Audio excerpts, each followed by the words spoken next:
Warahmatullahi wabarakatuh. Innal hamdalillahi nahmaduhu wa nasta'inuhu wa nastaghfir wa na'udzu billahi min shururi anfusina wa min sayyiati a'malina may yahdihillahu fala mudhillalah wa may yudlilhu fala hadiyalah. Asyhadu an la ilaha illallah wahdahu la syarikalah wa asyhadu anna Muhammadan abduhu wa rasuluhu, amma ba'd. Pertama, salam sejahtera, Om Swastiastu, Namo Buddhaya, salam sejahtera bagi kawan-kawan semuanya, para anggota Polri yang terutama dalam hal ini dari Karo SDM, ada Bapak Ali, ini, ya, siap, dan juga kepada anggota ASN kita, PNS yang sama-sama dicintai dan dirahmati oleh Allah Subhanahu wa Ta'ala. Baik, saya cukup senang, apresiasi ya bisa bersilaturahmi. Kemarin kalau nggak salah 2019 saya diundang juga oleh Karo SDM terkait adanya dua anggota Polwan, yaitu Bribda Nesti dan Bribda Rini kalau tidak salah, di Polda Maluku Utara, anggota Bareskrim yang kemudian terlibat dalam kasus kelompok JAD. Dan ini sangat menarik, jadi bahan evaluasi kita. Makanya kemudian saya ketika memberikan masukan kepada Karo SDM pada waktu itu adalah pertama, dan ini alhamdulillah katanya sudah dilaksanakan, dievaluasi ya, terutama terkait dengan perekrutan anggota Polri. Karena jangan sampai anggota Polri ini kesusupan, dan memang faktanya sudah kesusupan ya. Di antaranya korbannya yang pertama tuh saya juga. Saya 13 tahun di kepolisian, Pak. Saya di Polres Depok, 3 tahun di Polda Metro, 10 tahun di Polres Depok. Akhirnya juga terpapar. Padahal saya tinggal di asrama Kelapa 2, asrama Polri. Bapak saya anggota Polri, abang saya anggota Polri, saya anggota Polri juga. Tinggal di lingkungan asrama, terpapar juga. Dan ternyata banyak, Pak, sampai hari ini. Kita sering mendapatkan banner keluhan dari kawan-kawan di daerah-daerah terkait ya, di kesatrian-kesatrian mulai ada kajian-kajian. Titik akumulasinya, klimaksnya adalah ketika Bapak Jokowi ya mempermasalahkan adanya istri-istri ya, Ibu Persik, Ibu Bayangkari ya, yang kemudian mengadakan pengajian ya, mengundang dai-dai penceramah intoleransi. Saya, Pak, jujur saja tidak ujuk-ujuk langsung melakukan aksi-aksi terorisme, tembak sana tembak sini, kecuali punya paham-paham intoleransi dulu. Ya, itu halus ya. Dan faktanya ternyata anggota Polri kenapa banyak ikut-ikut pengajian-pengajian kayak komunitas polisi cinta sunnah dan sebagainya. Ternyata karena ada narasi-narasi kita nggak boleh demo, kita nggak boleh, harus bawa presiden kita ini adalah ulil amri yang harus kita taati, bla bla bla bla bla. Tetapi tetap mengajarkan intoleransi, tidak menghormati dan bahkan menuduh orang di luar daripada kelompoknya keislamannya tidak betul. Ya, mengkampanyekan ajaran-ajaran intoleransi itu adalah cikal bakal Anda sedang menanam, berinvestasi dengan paham-paham radikalisme yang tidak mustahil. Model-model kayak saya, Sofyan Sauri, kemudian ada Bribda Nesti, Bribda Rini, kemudian mengafirmasi diri, yang mengembangkan lagi terus sampai akhirnya jadi teroris. Nauzubillah min dzalik. Ini nggak kita inginkan. Maka kemudian sebagai institusi lembaga yang kemudian sebagai benteng NKRI, kalau sudah kesusupan repot, Pak.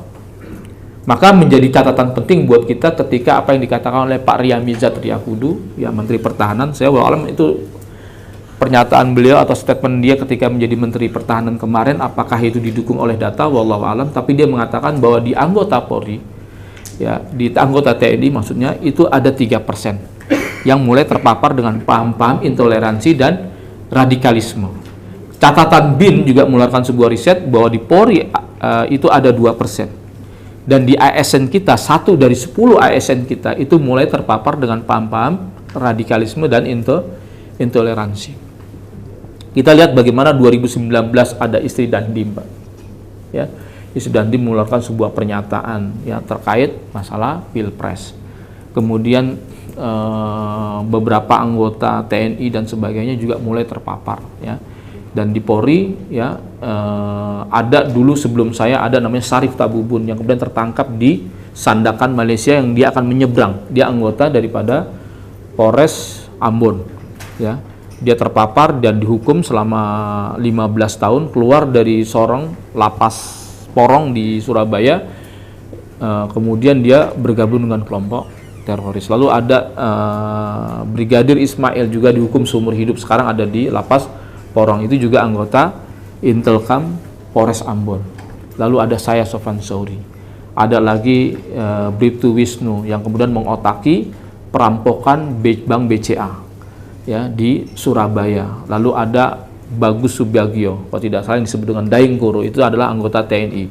Lalu ada kawan saya ya, satu angkatan 9798, dia tentara TNI, nembak 5 polisi yang ada di Jogja 1, di Polres Purworejo 2, di Polres Kebumen 2. Mungkin pernah dengar 2010. Ya, itu juga ditembak oleh anggota TNI. Ya. Kemudian banyak kasus-kasus yang kemudian melibatkan anggota Polri yang akhirnya bergabung dengan kelompok-kelompok. Dan ternyata semuanya kasusnya sama, Pak. Berawal dari ikut-ikutan kelompok pengajian, taklim, halakoh, ya, di sebuah tempat ya, yang kemudian pengajian tersebut mengajarkan paham-paham intoleransi. Saya 2018 diundang oleh Polda Gorontalo, Pak. Setelah saya ceramah, saya ungkapkan pengalaman saya, kenapa saya bisa jadi teroris, buku-buku apa, referensi apa yang saya baca. Ternyata dia nggak suka, Pak, dia protes. Ini propos, Pak, yang protes saya. Jadi Polda Polda Gorontalo. Angkat tangan, saya diinterupsi, dipotong di tengah jalan. Ustadz, afwan, antum jangan bikin fitnah. Wih, ngeri, ya kan? Itu anggota Polri. Lalu pengalaman saya di Polda Metro sekitar 4 bulan yang lalu, sama, di debat. Ya, dia nggak pernah mondok, nggak tahu bahasa Arab, tapi kopas saya nggak tahu di mana, di Google atau di mana, dia mendebat saya. Bahwa apa yang Ustadz katakan itu tidak betul. Lah, saya ini 13 tahun tinggal di lingkungan asrama, 13 tahun di kepolisian, ya tinggal di lingkungan asrama, bisa terpapar. Ini pengalaman pribadi, saya praktisi, gitu. Itu bagaimana dibantah sama dia bahwa dia nggak seperti itu. Dan inilah paham-paham intoleransi yang sebetulnya juga sudah menjangkiti anggota Polri. Bahkan kita telisik sampai ada yang bintang 2 tuh, Pak. Bintang 1 di Mabes Polri sendiri sudah ikut-ikutan pengajian seperti itu. Nah, untuk itu, untuk mensterilisasi daripada perkutan anggota Polri, setidaknya menjadi catatan buat kita adalah kita harus men-screening ya status sosial media dia ya, dalam 1 tahun terakhir, apa yang dia posting dan sebagainya. Dan nanti kita bisa lihat, dan itu bisa kita evaluasi kembali. Dan juga untuk para anggota yang sudah terpapar. Saya ngeri, Pak, ngelihat anggota-anggota di Polda Medan, di Polda kayak Maluku Utara yang mulai terpapar dengan kelompok-kelompok intoleransi. Itu postingan-postingannya sudah mirip dengan kelompok-kelompok semacam JAD, Pak. Cuma permasalahannya aja yang beda. Makanya betul apa yang dikatakan oleh beberapa ustadz, kalau Anda ikut pengajian taklim, lalu dengan pengajian tersebut Anda membuat jadi benci dengan orang-orang di luar daripada kelompok kita, maka tinggalin saja. Karena dasarnya pengajian itu mengajarkan kita untuk semat, ya, mengajarkan kita untuk semakin berprestasi, bukan menjadi nambah masalah. Jadi kalau ikut pengajian membuat kita prestasi menurun, ele-elean dalam bekerja, ya, kemudian nggak semangat lagi, ya, ini tinggalin saja, ya. Karena kalau sudah mengganggu pekerjaan kita dan sebagainya, ini pasti ada masalah. Sekitar 2018 pernah diadakan daurah, Pak, training di Jakarta Utara, Islamic Center, dulu bekas prostitusi lokalisasi Keramat Tunggak. Salah satu kelompok komunitas Salafi itu mengadakan daurah tentang terorisme yang diundang BNPT dan Densus 88. Kemudian saya sebetulnya mau datang, ya, saya dapat kiriman, Ustadz, kalau bisa datang, Ustadz. Iya, nanti saya pikirkan. Tiba-tiba ada Direktur Pencegahan BNPT, dia telepon saya. Brigjen Hamli, dia mengatakan, tolong wakilin saya ke sana gitu. Akhirnya saya datang karena disuruh oleh jenderal ini. Saya datang, kemudian sampai di sana saya ditangkap, Pak, karena saya foto-foto. Kata mereka foto-foto ini haram ya, jadi saya foto-foto, padahal foto ini buat laporan ke Densus 88 juga ke BNPT pada saat itu. Yang nangkep saya anggota BRIMOB, Pak. Saya curiga di situ ada pos-pos keamanan di tempat daurah tersebut. Lalu ada mobil double kabin itu milik BRIMOB, Pak, Sat 3 pelopor. Berarti ada anggota Sat BRIMOB 3 pelopor yang ikut di pengajian tersebut. Lalu tenda-tendanya juga tenda-tenda BRIMOB semua. Ya, Sat 3 pelopor, tapi dipakai oleh masyarakat sipil. Ya sudahlah, saya ikuti saja. Saya foto-foto buat laporan, ternyata saya ditangkap oleh anggota BRIMOB ini. Ternyata dia mengenali saya, gitu. Dan saya disuruh hapus foto-foto tersebut karena menganggap bahwa foto-foto atau tasvir, gambar-gambar itu adalah haram. Gitu. Nah, ini salah satu contoh bahwa kemarin saya juga diundang oleh Polda Airut ya, Pak, ya, bersama Pol Airut. Nah, Pol Airut Mabes Polri. Tahun kemarin mereka sudah mengundang penceramah intoleransi, terus kemudian tahun ini ngundang saya, gitu. Dan ini memang menjadi catatan penting buat kita, apalagi di sini Karo SDM hampir di semua Polda, hendaknya kita selektif, Pak. Ini sudah lampu merah ya, lampu kuning terkait kita seringkali terjebak dengan narasi-narasi, pujian-pujian kepada pemerintah. Ternyata yang kita undang ini nanti jangan sampai Anda jadi masalah nanti. Sekarang sudah mulai nggak main-main. Densus 88 sudah mulai menyium adanya ya, barbaraan anggota Polri yang ikut-ikut bergabung dengan kelompok-kelompok yang kemudian tidak mustahil. Ya, seperti Sofyan Sauri, kemudian seperti Bribda Nesti, Bribda Rini, anggota-anggota Polri yang lainnya yang akhirnya malah tergabung dengan kelompok-kelompok yang jauh lebih mengerikan, jauh lebih seram ya, yaitu kelompok-kelompok teroris, Pak. Dan ini mengalir, Pak, seperti air dan kita nggak sadari. Ya, jangan sampai kemudian kita justru anggota Polri kita sibuk dalam hal ini dalam masalah penindakan hukum, dalam penangkapan dan sebagainya, tetapi kita tidak bisa melindungi daripada menutup yang namanya pabriknya. Dan ini pabrik, Pak. Dan saya sering berkali-kali protes kepada BNPT dan kepada Densus 88 pada saat itu.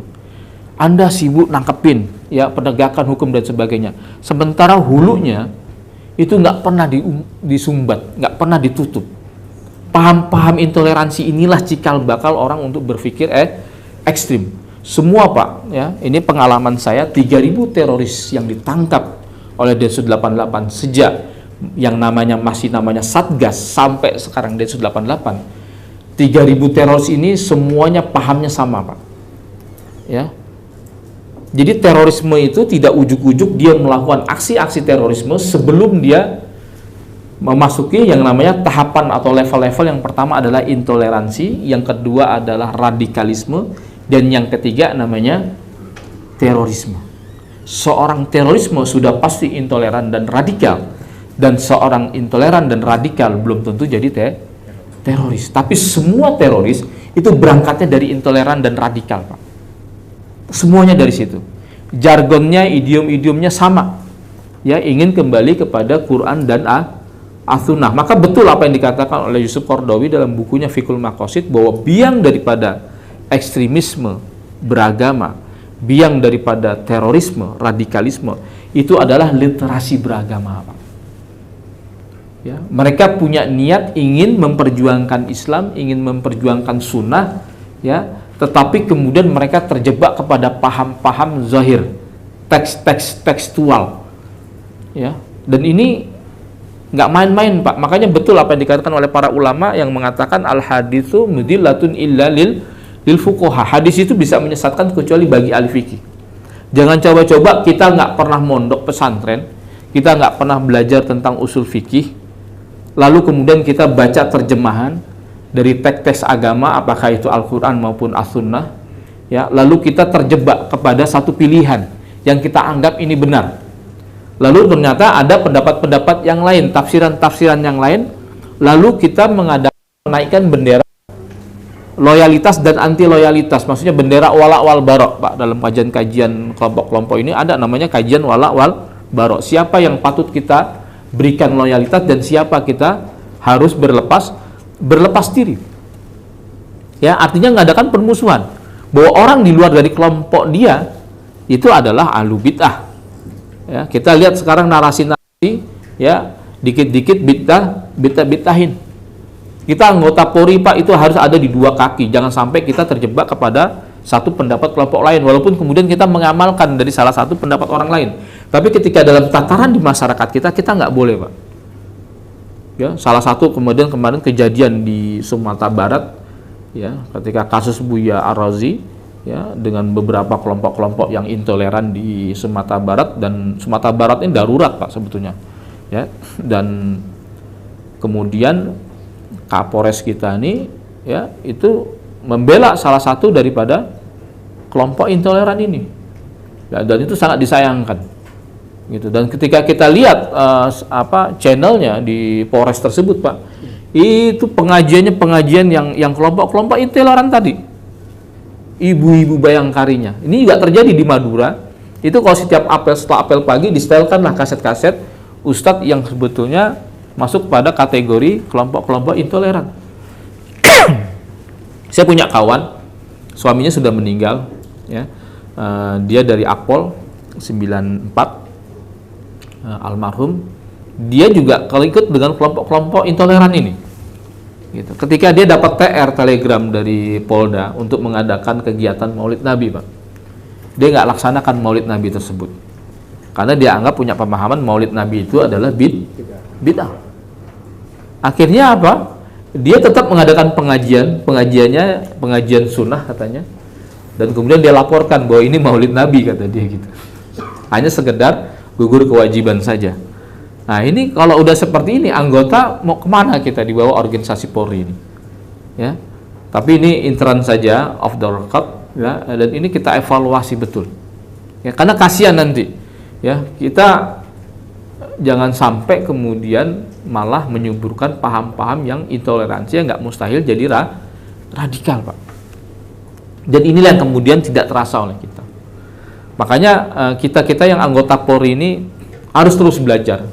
Saya setuju Anda harus jadi orang soleh, ya. Anda harus jadi orang baik, ya.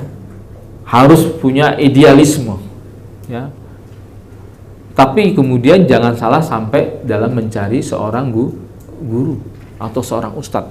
Pastikan guru dan ustadz kita adalah orang-orang yang mencintai bangsa dan negeri ini, Pak. Makanya kita lihat konflik-konflik, dan ini akan menyibukkan kita ke depannya, ya, sampai kapanpun, ya. Saya kemarin diundang oleh kelompok-kelompok ini, mereka ingin membuli saya, tapi qadarullah kemudian keadaannya berbalik, ya. Justru saya memberikan tausiah kepada satu jamaah masjid, ya, dan kemana ketika itu saya katakan kepada mereka, ya, paham-paham yang seperti kalian inilah referensi, ya, buku-buku yang dianut oleh hampir semua terorisme. Ketika ditangkap oleh Densus 88, itu ternyata buku-bukunya adalah berisi daripada karangan Muhammad bin Abdul Wahab. Makanya isu-isu Wahabi ini bukan kita nggak anggap remeh, Pak. Kenapa nggak kita teliti itu? Dan itu luput dari penelitian terkait referensi yang dipakai oleh para kelompok teroris. Maka kalian yang nggak terpapar ini, pasti ketika kita mengkritik tentang Muhammad bin Abdul Wahab ajarannya, kemudian memicu pemikiran-pemikiran terorisme, kalian ini kelompok-kelompok salaf ini tersinggung, gitu. Padahal kalian nggak sadar bahwa kalian juga ikut berkontribusi. Karena apa? Menganggap bahwa ajaran Muhammad bin Abdul Wahab ini steril dari ajaran-ajaran yang salah, steril dari ajaran-ajaran yang kemudian menimbulkan teroris. Itu menyebabkan kawan-kawan kita, adik-adik kita itu melahap semua buku-buku yang dibawa oleh Muhammad bin Abdul Wahab. Lalu kenapa mereka jadi teroris? Kajian-kajiannya seputar tentang nawakidul iman, nawakidul Islam, Pak. Dan di antara ajarannya itu adalah mereka ini anti yang namanya uruf. Jadi dalam metodologi fikih mereka ini kan termasuk kelompok az-zahiri, ya, dan kelompok-kelompok yang anti bermadzhab. Yang mereka tuh menganggap bahwa mereka bisa mengambil Quran dan as-sunnah ya belajar sendiri Pak, tanpa guru. Padahal dikatakan bahwa ada kaidah dalam adab ilmu itu, man kana syaikhuhu kitabahu fa'akhtahu khairun min thawabi. Ya, barang siapa yang gurunya atau ustadznya itu adalah kitabnya, bukunya, tanpa bimbingan ulama, maka kesalahannya lebih banyak daripada kebenarannya. Hati-hati Pak belajar agama. Saya bukan nakut-nakutin Anda untuk belajar agama, tapi kalau kita nggak punya guru yang baik, ya nanti kita takut terjebak kepada pendapat-pendapat. Karena agama nih, dalam masalah-masalah fikih yang dibangun ijtihad, itu banyak ulama-ulama itu berbeda pendapat. Kalau kita nggak dilatih untuk menghormati pendapat orang lain, ya diri kita tidak mempunyai jiwa yang namanya salamatus sadr dan fedan. Nah, kelompok-kelompok yang banyak mengajari di pengajian-pengajian di kesatrian-kesatrian di institusi Polri, itu kebanyakan kalau menerima perbedaan pendapat nggak diajarkan seperti itu Pak. Jadi salah satu contohnya Ustadz ini yang sering ceramah di institusi Polri ini, ditanya, ya Pak Ustadz, saya nggak nyaman anak saya ini nyanyi lagu Indonesia Raya. Ya sudah, kalau nggak nyaman nyanyi Indonesia Raya, nggak usah nyanyi. Ini dokter Pak yang ngomong Pak. Itu kalau anggota Polri yang nanya, lalu kemudian Pak Ustadz, saya tanya Pak Ustadz, kalau lagu-lagu itu musik hukumnya apa? Hukumnya haram. Itu nanti ketika saya Pak, ketika mendapatkan fatwa tersebut di Polres Depok, ketika ada pisah sambut Kapolres, lalu ada organ tunggal, ada dangdutan, saya boikot diri Pak. Ah ini ngapain ini haram-haram kayak begini? Itu begitu. Padahal bicara musik dalam permasalahan fikih itu banyak beda pendapat para ulama Pak. Makanya ketika ulama-ulama itu menyebar, tadi kalau ulama yang beneran ya, dia ketika mendapatkan suatu permasalahan, Ustaz, hukumnya rokok apa? Atau hukumnya musik apa? Dia akan mengatakan aqwalu fihi, di dalamnya terdapat beberapa pendapat-pendapat. Pendapat pertama yang mengatakan haram. Ini adalah ulama-ulama Saudi. Ya, dia ambillah pendapat-pendapat yang dianggap tasyadud, yang tasydid, pendapat-pendapat yang agak-agak ekstrim. Lalu dia mengkomparasi lagi, ada juga pendapat yang memakruhkan. Yang kedua, yang ketiga adalah pendapat yang membolehkan. Adzunnu kadza, kalau saya, pendapat saya, atau adzunnu kadza, yang saya sangka, atau darastu hadza, yang saya pelajari adalah ini. Itu pertanyaannya harus menyesuaikan siapa yang bertanya. Dari kondisi si penanya tadi, dia kerja di mana. Kalau dia sebagai anggota Polri, kita bisa nyatakan boleh, silakan. Walaupun kemudian ada pendapat-pendapat yang mengharamkannya misalnya. Sama seperti ketika Rasulullah SAW ketika ditanya oleh para orang yang ingin masuk Islam. Misalnya begini, ya Rasulullah, saya mau masuk Islam, tapi izinkan saya untuk berbohong. Lalu diterima keislamannya, diiyain dulu oleh Rasulullah. Bunda Aisyah radhiyallahu anha protes, ya Rasulullah, engkau katakan bahwa bohong ini haram, tapi kenapa orang tadi nanya haram dibolehkan gitu? Kata dia, biarlah dia masuk Islam dulu, nanti kalau dengan keislamannya, insya Allah dia akan meninggalkan perbuatan bohong tersebut. Ada yang namanya sunnatut tadarruj, ya. Ada ketentuan-ketentuan Allah yang sifatnya itu bertahap. Jadi dalam dakwah itu kita nggak bisa saklek-saklekan Pak. Kita harus menyesuaikan. Makanya kemudian dalam metodologi pendidikan mereka, kelompok-kelompok intoleran ini, dalam madrasah-madrasah mereka sering mengajarkan yang mengatakan bahwa kearifan lokal atau uruf itu adalah dianggap semuanya dipukul rata adalah batil. Mereka sulit Pak menerima yang namanya adat istiadat setempat dan ini sampai kapanpun makan seperti itu. Maka ketika mendapatkan hal-hal yang baru, mereka terus akan menolak. Dan ini kalau kita bicara tentang kajian usul fikih, memang panjang lebar ya, nggak selesai dalam sejam, 2 jam, sehari 2 hari. Dan memang kajiannya adalah kajian-kajian yang memang dakik, yang kemudian anggota Polri mungkin nggak sanggup. Tapi kemudian kita akan belajar dengan yang sifatnya kayak brainwashing Pak. Ini yang bahayanya. Kita nggak pernah ajarkan bagaimana bersikap toleransi ketika belajar agama dengan pendapat-pendapat ulama-ulama yang lain. Dan ini adalah problem masyarakat perkotaan. Ya, ingin belajar agama, ingin orang jadi soleh, tapi ingin instan Pak. Akhirnya maka terjebak kepada paham-paham, apalagi dengan dasarnya adanya gadget seperti ini, adanya HP, ya informasi bisa kita akses. Dulu kita untuk mendapatkan informasi pengajian kita harus datang ke tempat lokasi di mana kita kita akan ngaji, akan ikut majelis taklim. Sekarang enggak, Pak. Kita bisa Pak akses, ya, pengajian yang ada di Ambon sekalipun kita bisa akses hari ini juga, ya, cepat sekali. Makanya kemudian jangan heran kalau kemudian dampaknya kemudian kita menjadi mengafirmasi diri, meningkatkan, ya, kemampuan tersebut. Iya, kalau itu selaras dengan organisasi Polri. Bagaimana kalau hasilnya menjadi kontraproduktif dengan apa yang menjadi visi dan misi Polri itu sendiri? Akhirnya banyak Pak kejadian-kejadian, dan kita akhirnya juga kebobolan dengan paham intoleransi ini.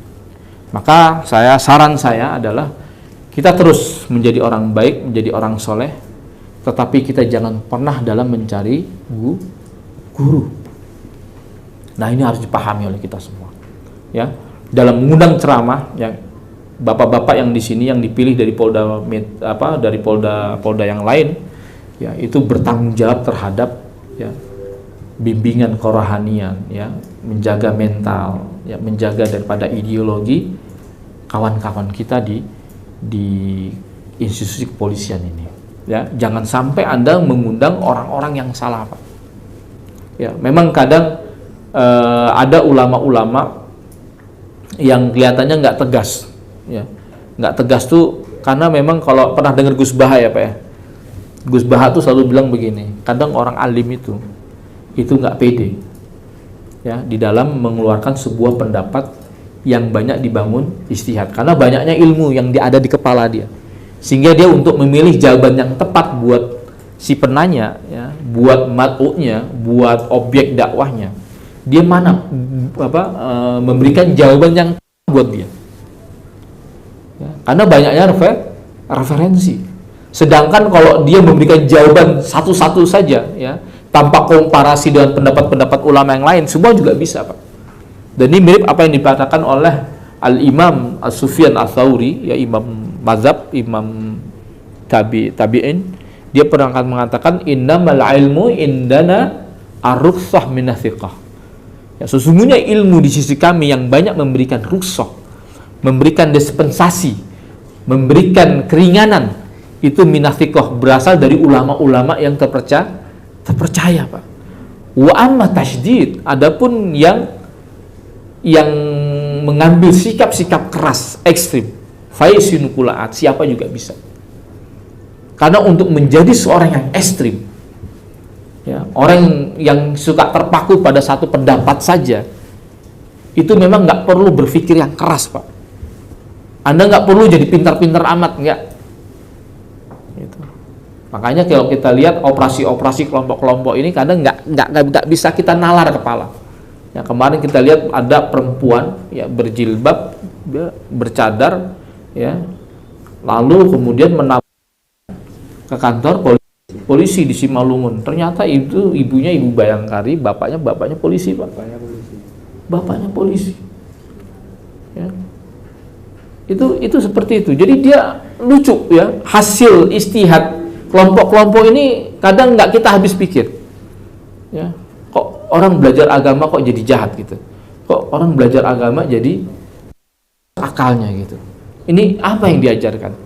Tapi memang seperti itu, ya. Metodologi mereka ini adalah metodologi yang instan, kelihatannya seru, ya. Dan ini memang cocok buat kita yang kemudian kalau ikutin gaya-gaya beragama orang-orang NU tuh, kan, ya, itu kan untuk menjadi seorang kiai itu kalau nggak hafal alfiyah, nggak hafal bisa baca kitab kuning dan sebagainya, dia sulit tuh, Pak. Gitu. Sulit untuk diakui sebagai seorang kiai. Gitu. Tapi di kubu sana itu mendapatkan gelar al-ustadz, ngajar Iqra aja sudah dipanggil ustadz, ya. Bisa ngutip-ngutip, ya, Al-Quran, hadis, ya, sedikit-sedikit udah kita sanjung-sanjung, kita berikan tempat yang akhirnya kita inilah, ya, di masa perkotaan yang seringkali kita terjebak dengan paham-paham yang kemudian ekstrim, Pak. Dan ini juga sudah melanda juga di kalangan mahasiswa dan sebagainya, yang kita takutkan, Pak, negara kita menjadi negara gagal seperti di Suriah hari ini, di Libya, ya, sekarang carut marut, anjur-anjuran.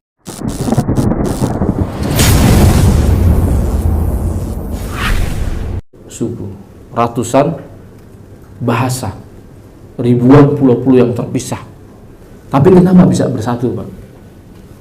Karena yang menjadi suadul a'zam, yang menjadi mayoritas umat Islam di Indonesia itu adalah kelompok-kelompok yang memang mengedepankan yang namanya sikap-sikap toleransi, Pak. Seperti Nahdlatul Ulama. Coba kalau kemudian 50-50, Pak, didominasi dengan kelompok-kelompok yang transnasional, kelompok-kelompok ideologi-ideologi yang kemudian tidak menghormati adat istiadat uruf di setempat, Pak. Mungkin kita nggak mustahil udah seperti Yaman, kita seperti Suriah, seperti Libya yang sampai hari ini hancur-hancuran, Pak. Padahal mereka mayoritas adalah suku bangsa Arab, bahasanya satu, Pak, bahasa Arab.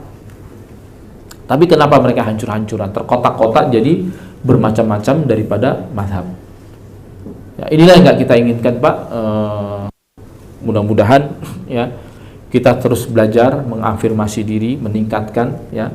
Jangan lagi kita salah dalam mencari guru dan ustadz, dan kita terus belajar meningkatkan. Ada beberapa contoh, Pak, dalam masalah-masalah agama yang kemudian kenapa kita bisa jadi ekstrim. Ini yang mau saya jelaskan. Tadi saya katakan bahwa ada kutipan dari seorang ulama yang mengatakan hal haditsu mudalatun ila lil fuqaha. Hadis itu bisa menyesatkan kecuali bagi ahli fikih. Ya, jangan coba-coba kita belum pernah belajar tentang fikih lalu kita terjebak kepada satu pendapat lalu menafikan pendapat-pendapat yang lain. Maka seorang tabiin pernah juga mengatakan misalnya laula maliku wa lais lahalaktu. Kalau bukan karena Imam Lais dan Imam Malik, sungguh aku telah celaka. Kenapa? Kuntu adunu maja'an Nabi Muhammad sallallahu alaihi wasallam ya'malu bi.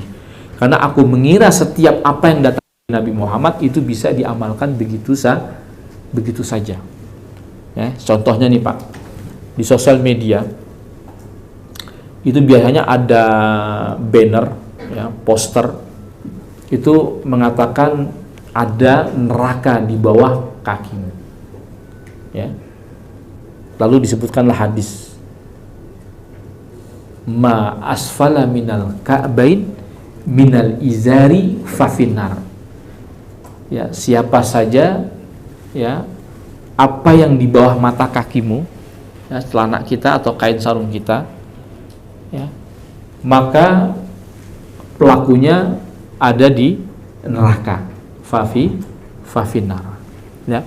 Hadis ini bersifat mutlak, Pak. Ada di hadis riwayat Muslim. Bersifat mutlak. Pokoknya siapa saja yang kainnya atau celananya di bawah mata kaki, maka dia di neraka. Ya, makanya ada komunitas, ya, kawan-kawan kita yang celananya celana cungkrang, ya, Pak, ya. Ternyata ada hadis-hadis yang lain yang redaksinya hampir sama tetapi menyebutkan ilatnya. Misalnya manjarra thawbahu khuyala falyanzirillahi ilaihi yaumal qiyamah. Barang siapa yang mengulurkan kainnya di bawah mata kaki khuyala dengan perasaan sombong, maka Allah Subhanahu wa taala tidak akan melihatnya di hari kiamat. Jadi ada hadis pertama, ya, yang secara mutlak siapa saja ma asfala minal ka'bain minal izari fafinar. Lalu hadis yang kedua adalah menyebutkan ilatnya, yaitu karena sombong. Ada buku, Pak, bagaimana menafsirkan, mentakwilkan hadis-hadis yang kelihatannya bertentangan. Pertama, siapa saja yang di bawah mata kaki maka dia di neraka, dan yang kedua karena sombongnya. Maka ada buku dari Muhammad Al-Amili yang mengatakan bahwa Al-Minhaju Al-Imam Asqalani fi ta'wilil hadisil mukhtalifah. Jadi manhaj, metodologi daripada Imam Hajar Asqalani terkait hadis-hadis yang sifatnya bertabrakan. Bagaimana mengkompromikannya? Maka hadis tadi yang bersifat mutlak, ya, ma asfala minal ka'bain fafinar, itu harus diikutkan dengan hadis yang mempunyai ilatnya. Disebut dengan ilat mansusoh. Ini dalam kajian usul fikih ini begitu, Pak. Artinya apa? Kesimpulannya adalah tidak mengapa di bawah mata kaki asal tidak sombong. Jadi stressingnya, ketidaksukaan, ketidaksesuaiannya adalah karena sombong. Makanya kemudian hadis ini tadi manjarra thawbahu khuyala itu Ada hadis kepanjangannya tuh, Abu Bakar As-Siddiq radhiyallahu anhu bertanya kepada Rasulullah, "Ya Rasulullah, sesungguhnya celanaku ini, sarungku ini suka turun ke bawah sehingga di bawah mata kaki." Apa kata Rasulullah sallallahu alaihi wasallam?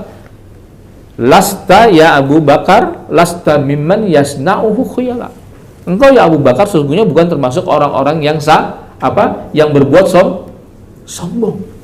Clear, Pak?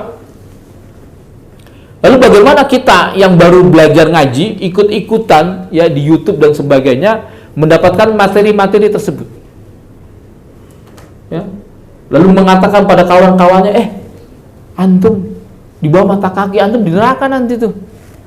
Wah, jadi dia melihat kawan-kawannya yang di bawah kaki, dia sebel, Pak. Wah, ini nggak Islam, ini kawan-kawan saya nih. Wah, dia gandrung, Pak. Biasanya memang kalau baru semangat ikut-ikut ngaji, Pak, semangat-semangat ya. Bikin gaduh, Pak. Ya, pokoknya temenannya hanya mau yang di bawah, yang di atas mata kaki. Nah, itu salah satu contoh masalah celana saja, fashion. Lalu ada lagi misalnya masalah zakat fitrah, Pak. Dia biasanya menjelang Idul Fitri itu ada muncul seliweran fatwa-fatwa liar yang mengatakan barang siapa yang zakat fitrahnya dengan uang maka nggak akan diterima.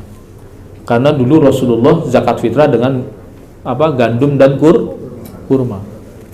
Ya, dia bikin fatwa seperti itu. Ya, sebar-sebarin tuh. Ya, saya lihat juga anggota Polri ada kayak begitu, nyebar-nyebarin kayak begitu. Karena ikut dalam paham satu agama tertentu.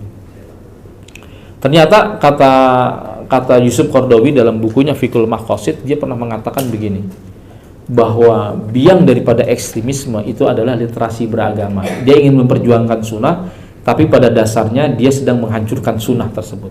Karena apa? Karena dia telah menghilangkan substansi ruh daripada sunnah tersebut. Kenapa?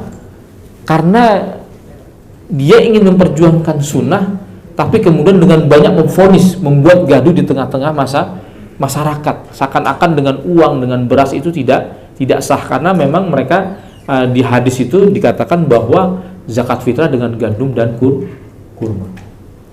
Maka kata beliau, Yusuf Qaradawi ini mengatakan terkadang Islam itu terdolimi oleh orang-orang soleh daripada musuh-musuh Islam itu sendiri.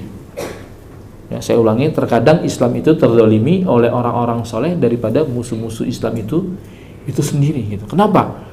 Karena aneh gitu. Nah, ternyata setelah diteliti, kenapa Rasulullah dengan gandum dan kurma? Karena gandum dan kurma itu adalah makanan yang siap saji, dipakai, dikonsumsi oleh masyarakat yang miskin dan papa pada saat itu. Karena salah satu tujuan daripada Idul Fitri itu adalah tujuan daripada zakat fitrah itu adalah agar kaum miskin, fakir dan fuqara, ya, wal masakin itu bisa bahagia di hari raya. Makanya dikasih makanan gandum dan karena memang makanan yang siap saji ya untuk bisa dimasak itu adalah gandum dan kurma. Lalu kalau kemudian hadis itu kita terapkan, ya diberikanlah gandum dan kurma, atau minimal kita kasih beras. Ya, karena bahan pokok di Indonesia adalah beras, dan dibagikannya menjelang sholat Idul Fitri, Pak. Kira-kira fuqara wal masakin kita bisa lebaran nggak hari itu? Kira-kira sulit, Pak. Ya. Coba kalau seandainya diberikan dengan uang, Pak, 3 hari sebelum puasa atau 1 minggu sebelum lebaran, dia berikan uang. Saya yakin insya Allah ya, dia uang itu udah dibelikan rendang, diberikan minyak goreng, diberikan beras, dia belikan ayam, dia belikan opor dan sebagainya. Insya Allah bisa lebaran, Pak. Tapi kalau malam takbiran atau menjelang sholat Idul Fitri baru kita bagikan, dan kita bagikan beras, Pak, dia mau tukar kemana beras tersebut? Kalau dikasihkan malam takbiran, dia mau ke pasar mana? Pasar sudah pada tutup, yang jual sudah pada pulang kampung, Pak. Saya nggak yakin para kaum miskin tersebut bisa lebaran besoknya. Jadi memandang teks-teks keagamaan itu nggak bisa seperti itu, hitam putih, Pak. Ya, mereka menjadikan hukum syariat ini, Pak, kelompok-kelompok mutasyadidun, intoleransi ini, itu bak hitam putih, Pak. Ya, jadi ada sebuah penelitian, kenapa orang-orang eksakta, orang-orang saintis itu lebih mudah terpapar dengan paham-paham radikalisme, terorisme daripada orang-orang sosial. Kenapa juga orang-orang sosial lebih punya daya imunitas daripada orang-orang eksakta? Ternyata hasil penelitiannya Pak di Amerika bahwa orang-orang eksakta, orang-orang sosial itu kalau mendapatkan sebuah berita itu nggak hasut telan Pak. Dia akan lihat dulu. Dia melihat persoalan itu melihat dari ketinggian, sehingga melihat persoalan itu menjadi utuh. Di sini saya melihat angka 9, Anda melihat angka 6. Ya. Orang-orang sosial nggak langsung percaya Pak, tapi dia akan konfirmasi dulu, dia akan coba tabayun dulu. Berbeda dengan orang-orang eksakta, dan orang eksakta lebih rentan dengan paham-paham radikalisme karena dia zero intoleran Pak. 1 tambah 1 2, 2 tambah 2 4. Hitam putih aja, 1 tambah 1 2. Dalam menghadapi problem-problem masyarakat kita, masalah-masalah sosial, kita nggak bisa hitam putih Pak. Inilah kenapa rahasianya ya orang-orang sosial jauh lebih. Nah, institusi Polri kita juga dalam menghukumi orang itu kita juga nggak boleh terjebak kepada satu aspek yuridis saja, ya boleh atau tidak boleh, tapi kita harus melihat aspek-aspek sosial lainnya. Tidak terjebak kepada boleh atau tidak boleh, tapi kita harus melihat aspek-aspek sosial lainnya, sehingga kita nggak hitam putih Pak di dalam menyelesaikan persoalan-persoalan di masyarakat kita. Dan metodologi pendidikan kelompok-kelompok teror itu kebanyakan hitam putih di dalam melihat syariat itu sendiri. Maka inilah kemudian perlunya kita terus belajar, ya terus ya jangan sampai salah dalam mencari guru. Salah kita dalam mencari guru kita, ya bimbingan kita, maka hancur sudah karir kita, rusak dunia dan akhirat kita. Maka ini saja yang mungkin bisa saya sampaikan, nanti kita akan coba tanya jawab. Karena masalah-masalah ini memang banyak sekali di tengah-tengah masyarakat, dan kita dituntut anggota Polri bisa menjadi problem solving, bisa memberikan solusi, bisa memberikan jalan keluar terhadap permasalahan-permasalahan dalam keanggotaan kita, termasuk dalam memberikan sebuah jabatan, promosi dan sebagainya. Ini juga menjadi hal yang sangat penting. Kita punya mungkin ini kasus saya Pak, saya mau curhat juga, dan ini mudah-mudahan jadi pertimbangan buat SDM. Jadi yang menyebabkan saya resistensi dan saya keluar dari kepolisian, ya selain ikut-ikut pengajian tadi. Jadi saya ini dulu polisi yang mungkin dianggap idealisnya kuat Pak. Suatu saat saya disuruh jaga di sebuah diamanakan, saya dulu masih bawa mobil patroli Pak, saya di Patko. Di Patko dengan senior saya selalu keliling-keliling Pak. Maklum di Jakarta kita ini selalu suka mampir-mampir nyaplang lah Pak, gitu tempat-tempat kayak biliar, tempat lempat 303 lah. Lalu saya protes sama senior saya. Ini karena masih muda Pak, jiwa militannya tuh masih kuat. Saya tanya, "Bang, itu memang seperti itu Bang kalau patroli?" "Iya, selalu begitu." Gitu. "Bisa nggak Bang kita nggak usah mampir-mampir ke tempat situ Bang?" "Wah, kita dikasih bensinnya cuma sekian Tat. Jadi nanti kita nggak bisa patroli jauh nanti," dia bilang gitu. Terus juga perawatan nanti, ya, perawatan mobil itu diserahkan kepada kita. "Enggak Bang, kayaknya kita malu Bang dengan baju kita mampir ke tempat-tempat seperti itu," gitu. "Oh gitu Tat." Akhirnya saya menawarkan solusi begini aja Bang, "Abang sehari dapat berapa?" "Sekian ratus ribu Tat." "Ya udah, saya tanggung deh tiap hari itu kalau kita ini." Akhirnya sekali, 2 kali, 3 kali dia masih terima uang dari saya. Tapi kemudian selanjutnya dia merasa nggak enak. Akhirnya dia ngasih kompromi begini aja deh Tat. "Nanti habis apel aneh antar antum ke rumah," kata dia gitu. Artinya saya nggak usah ikut patroli, biar dia patroli saja. Ya sudah, akhirnya saya terima juga waktu itu usulnya. Jadi menjelang aplusan maghrib saya dijemput oleh senior saya. Gitu. "Dat, kita aplusan." "Oh yaudah." Gitu. "Keliling kemana aja Bang?" "Ya tempat biasa," dia bilang begitu. Akhirnya hal ini dilaporkan oleh komandan saya dan saya dipanggil Pak. Ya, saya dimaki-maki di sana, dikata-katain ya sok suci lah, sok bersih lah. Anggota saya nggak ada yang sombong seperti kamu. Bukan begitu komandan. Saya cuma merasa nggak pantas baju saya mampir-mampir ke tempat-tempat seperti itu. Gitu. Akhirnya komandan saya memindahkan saya di tempat bersama bintara-bintara remaja yang baru lulus, ya, Tonsus waktu itu, dan saya sudah brigadir pada waktu itu, mau ke Bribka. Kemudian saya campur dengan anak-anak muda ini, jadi ya dalmas biasa, kegiatan-kegiatan dengan anak-anak remaja. Tapi saya sering dicari-cari kesalahan dan sebagainya, dan akhirnya saya juga ya biasa ya, digamparin dan sebagainya, karena pernah meninggalkan sebuah pos. Memang komandan ini ngincar saya sekali gitu, karena kasus yang pertama itu. Padahal saya termasuk anggota Binroh, Pak. Jadi saya dapat TR dari Kabakmin untuk memberikan ceramah-ceramah di hampir semua polsek di Polres Depok. Ada 8 polsek pada waktu itu, Bojonggede, Sawangan, Cimanggis, Beji, Sukmajaya. Ya. Singkat cerita, saya udah gak nyaman, Pak. Di saat ketidaknyamanan saya itu kemudian saya bertemu dengan kelompok-kelompok jamaah Islamiyah. Anda bisa bayangkan rasa-rasa kecewa itu ketemu dengan kelompok-kelompok teroris, Pak. Yang kemudian doktrin-doktrin itu semacam kayak pelarian saya. Ketika saya diperiksa oleh Pak Tito, ya dulu waktu itu dia masih Kadensus ketika menangkap saya, dan saya diperiksa oleh Pak George Miri, saya diperiksa juga oleh Pak Haji Syafi'i, ya, pejabat-pejabat Polri, karena ini menarik, ada anggota Polri jadi teroris. Apa yang kata mereka? Kesimpulannya cuma satu, ini salah Kabakmin kamu. Seharusnya orang-orang seperti kamu jangan ditaruh di patkul seperti itu. Seharusnya orang kayak kamu taruh di Binrotal aja udah, di Kabakmin, jadi stop di situ. Jadi kalau ada orang mau nikah, mau kawin, suruh nasihatin. Ini ustadz ditaruh di tempat-tempat yang resisten. Maka saya cuma ngasih pesan saja, jangan pernah salah dalam menempatkan anggota, Pak. Baca potensi dia. Kalau potensi di olahraga, salurkan hobinya. Kalau dia potensinya di keagamaan, taruh dia di tempat-tempat yang memang bisa menyalurkan pemahamannya.